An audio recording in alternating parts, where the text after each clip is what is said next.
ভাই বোনদের মধ্যে তন্ময় সকলের বড় এবং শ্রদ্ধেয় ব্যক্তি। তাকে নিয়ে রং তামাশা করাটা কঠিন ব্যাপার বটে। উটকো কিংবা অযথার্থ প্রশ্ন দেয়ার দেওয়ার কথা কেউ স্বপ্নেও ভাবতে পারছে না। মনে প্রাণে ভয় পায় কি না, সেক্ষেত্রে যখন বারবার বোতলের মুখ ওর দিকে থামছে, সবাইকে বিশেষভাবে চিন্তাভাবনা করতে হচ্ছে। ওর পিনপিনে গলা শুধায়, এবার আমি ধরি? আকাশ কপাল কুঁচকে বলে ওঠে, তুই ভেস্তে দিবি সব। আমি একটা দারুণ ডেয়ার দিব তন্ময়কে, যদিও ডেয়ার নেয়, কিন্তু আমি তো একবারও ধরার চান্স পেলাম না ভাইয়া। অরুর গলায় একরাশ অভিমান। সাবিয়া আর চোখে নিজের ভাইয়ের দিকে চায়। তন্ময়ও অভিমানী অরুর পানে চেয়ে নিশ্চয়ই সেও চাচ্ছে অরু প্রশ্ন করুক। ভাইয়ের মন রাখতে সাবিয়া আকাশের পিঠে চড় মেরে বলে, ভাইয়া তুমি চুপ করো, এবার আমাদের অরু রানী ধরবে। ধর ধর। অরুর মুখশ্রী উজ্জ্বল হয়ে ওঠে, খুশিতে গদগদ কণ্ঠে বলে, ধরছি তাহলে। হ্যাঁ তন্ময় ভাই, আপনি রেডি? রুবি শব্দ করে হেসে বলে, ভাইয়া কি ফুটবল খেলতে যাবে যে তৈরি হতে হবে? তুই ধর। অরুর খুশিতে ব্যাঘাত ঘটল না। মনের মধ্যে আকাশ কুসুম চিন্তাভাবনা আর চোখ মুখে প্রত্যাশা নিয়ে শুধায়, ট্রুথ নাকি ডেয়ার? তন্ময় কিছুটা অগ্রাহী বটে, অবশ্য মনে প্রাণে সে জানে অরু কেমন প্রশ্ন করতে পারে। তবুও বিশেষ ভাবল না। বোকা অরুর গদগদ কণ্ঠের জবাবে বলে, ট্রুথ। অরুকে নড়ে চড়ে বসতে দেখা গেল। চোখের মণিতে তারার মেলা হচ্ছে। সে চাচ্ছিল যেন তন্ময় ট্রুথ নেক। উত্তেজিত গলায় প্রশ্ন করে, আপনার মনের মানুষ আছে? থাকলে কে সে? নিস্তব্ধতা বয়ে গেল চমৎকার ভঙ্গিতে। শ্বাস প্রশ্বাস আটকে সবাই তন্ময়ের জবাবের অপেক্ষায়। এই প্রশ্নটি আকাশও করার সাহস পায়নি। যদি খেলার পর তন্ময় তাকে চিপা মাইর দেয়। কিন্তু ওরও সাহস আছে। এই মেয়ে বোকা হলেও মাঝে মধ্যে খুব কাজের। সবাই যখন বিশেষ নজরে এক বুক প্রত্যাশা নিয়ে আছে, সেই মুহূর্তে তাদের প্রত্যাশায় পানি ঢেলে তন্ময় ছোট কাপটায় থাকা করলার রস ঢকঢক করে খেয়ে ফেলে। যার মানে সে এই প্রশ্নের জবাব দিবে না। যদি আপনি আপনার ডেয়ার বা ট্রুথ কমপ্লিট করতে না পারেন, সেক্ষেত্রে শাস্তি হিসেবে আপনায় করলার রস খেতে হবে। সবাইকে নিরাশ দেখালো, বিশেষ করে অরুকে। তন্ময় ঠিক খেয়াল করলো, সে তো সর্বক্ষণ এই ইতর মেয়েটাকে ঘুরে ফিরে দেখে। তবে অরুকে বেশিক্ষণ নিরাশ দেখালো না। পরপরই ওকে চিন্তিত দেখালো। হইচই ফেলে উঠে দৌড়ে চলে গেল। ফিরে এলো মিষ্টি নিয়ে। মিষ্টি দেখে তন্ময়ের খেয়াল হলো করলার রস খেয়ে তার মুখটা তেতো হয়ে আছে। জিহা চলছে না যেন। অরু মিষ্টির প্লেট বাড়িয়ে দিতেই তন্ময় নিল। কাঁটা চামচ দ্বারা একটা মিষ্টি মুখে পুরে নিল ঝটপট। জাবেদা বেগম ট্রেতে সকলের জন্য কমলার জুস নিয়ে এসেছে। প্রত্যেকের হাতে কাঁচের গ্লাস ধরিয়ে সে দাঁড়িয়ে রইল। বাচ্চাদের খেলা দেখবে। কতদিন পর সবগুলোকে একসাথে দেখছে, বিশেষ করে তার মেয়েটাকে। এবার তন্ময় বোতল ঘোরালো। বোতলের মুখ গিয়ে ঠিকলো আকাশের দিকে। তন্ময় প্রশ্ন করলো, ট্রুথ নাকি ডেয়ার? আকাশ ভুলেও ট্রুথ নেবে না। সে সাহসিকতার পরিচয় দেবে, তাই নিঃসংকোচে বলল, ডেয়ার। তন্ময় নিচের ঠোঁটে দাঁত চেপে হাসে। হাসিটুকু দেখে ঘাবড়ে ওঠে আকাশ। আর্তনাদ করে বলে, ভাই অদ্ভুত কিছু করতে বলিস না প্লিজ। তন্ময় চোখ মেরে বলে, মায়ের শাড়িটা পরে একটা ডান্স চাই। মুহূর্তে হইচই পড়ে গেল। অরু আর রুবি ছুটেছে জাবেদা বেগমের শাড়ি আনতে। সাবিহা ফোন বের করেছে, ভিডিও করবে। লিভিং রুমের টিভিতে মুন্নি বদনাম হুই গানটা প্লে করা হয়েছে। অন্যদিকে গম্ভীর মুখে দাঁড়িয়ে আকাশ, চোখে মুখে হতাশা। তার বেলায় এত জঘন্য কূটনৈতিক আচরণ কেন? এ তো অন্যায়। আজ ওয়েদার আগে থেকেই ঘোষণা দিয়ে রেখেছিল বৃষ্টি নামবে। সন্ধ্যায় খুব করে ঝড়ঝাপটা শুরু হয়েছে। তীব্র বাতাস। একটু আগে বাতাস থেমেছে, গুড়ি গুড়ি বৃষ্টি ঝরছে। ওয়েদার খুব ঠান্ডা। ওয়েদার ডিমান্ড দাঁড়ালো গরম গরম খিচুড়ি আর ভর্তা। জাবেদা বেগম বাচ্চাদের চাহিদা অনুযায়ী রান্না বসিয়েছেন চুলোয়। আকাশের নাচ শেষ হতেই পুনরায় গোল করে বসা হলো। এইবার অরু তন্ময়ের পাশে এসে বসেছে। সবার মধ্যেও কিভাবে ঢুকে গেল বোঝা মুশকিল। তন্ময় স্পষ্ট অনুভব করছে অরুর ছটফটানি। বৃষ্টি হচ্ছে তো, তাই এখন ও অনেক খুশি। বৃষ্টি দেখলেই হলো মেয়েটা খুশি। খুব পছন্দ করে মেঘলা আকাশ, শীতল বাতাস, তীব্র বর্ষণ। তন্ময়কে প্রায়ই ওকে নিয়ে বেরোতে হয় বৃষ্টির মধ্যে। রাত বিরেতে বায়না ধরতো বৃষ্টিতে ঘুরবে। এমনও হয়েছে রাত 2-3টের দিকে ওকে নিয়ে বেরিয়েছে। গাড়ির কাঁচের সঙ্গে লেপ্টে থেকে বাইরের পরিবেশ মুগ্ধ নয়নে দেখেছে। 4-5 রাউন্ড যাওয়ার পর পুনরায় বোতলের মুখ থামলো তন্ময়ের সামনে।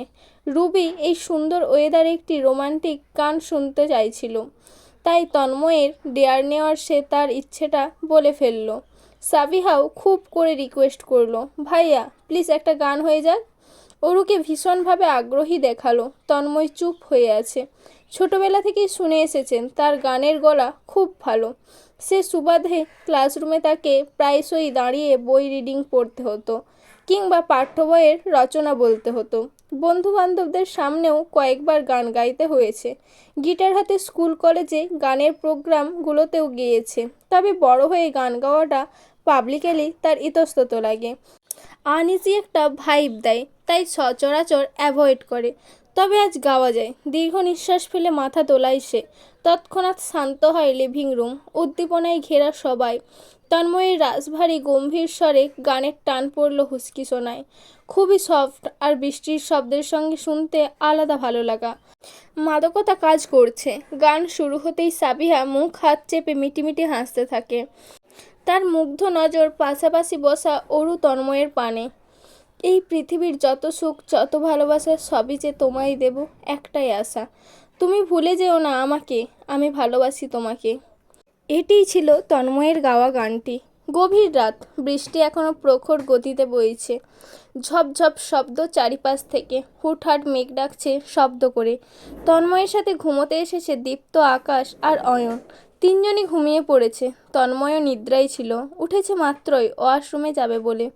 ওয়াশরুম সেরে বেরোতেই মনে হলো এক গ্লাস পানি খাওয়া দরকার। সে লিভিং রুম পেরিয়ে ডাইনিংয়ে যাবে, সে সময় শব্দ শুনতে পেল। ঝপঝপ বৃষ্টির শব্দ, সঙ্গে গানের গলা। গানের গলাখানা চিনতে ভুল হলো না। সে তো এই গান গেল রাতে।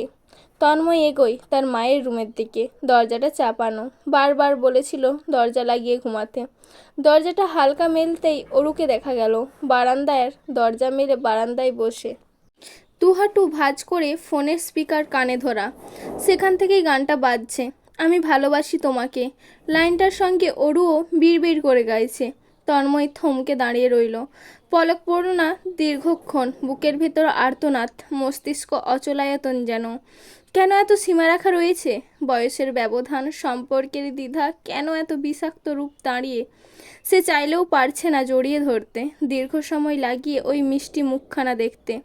পারছে না জানাতে যে তার মনের মানুষ আছে, আর সে তার চোখের সামনে বসে। চোখের পলকে রমজান মাস চলে গেল।